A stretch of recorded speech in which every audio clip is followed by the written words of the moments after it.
Ayan nga mga idol, hinahakot na natin yung naipon natin na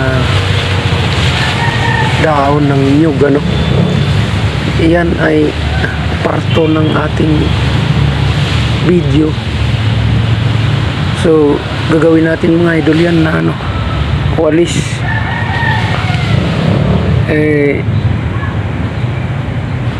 Ano na ito mga idol, chance na natin na magawa tayo ng walis dahil nagtiring yung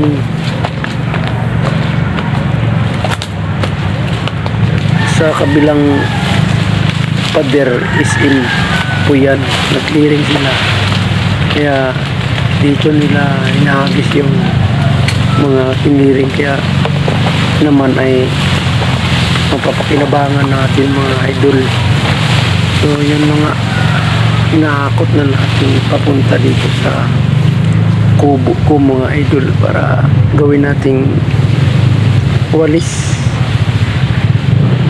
So dyan mga idol, ano, may nagawa na tayo dyan.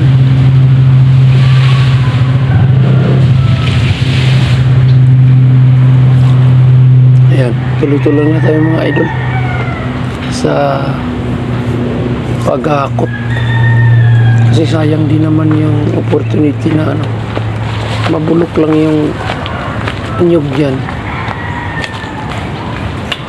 daon ng nyug na hindi natin napapakinabangan. So kaya natin kinuha para hindi masayang mga idol.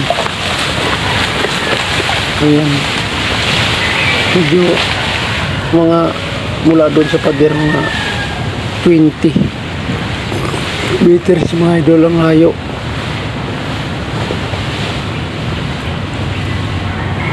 Mula sa ating kubo mga idol.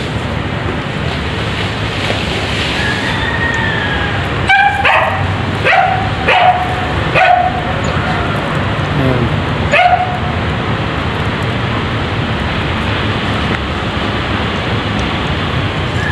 Siguro marami-rami dito mga idol, mga idol, marami na tayong nakuha, no? May natira pa na iilan. Ubusin muna natin, tasahan yan para maging walis, tapos kukunin natin ulit itong natira. Ayun, may natira pa mga idol. So yun mga idol, hanggang dito lang muna.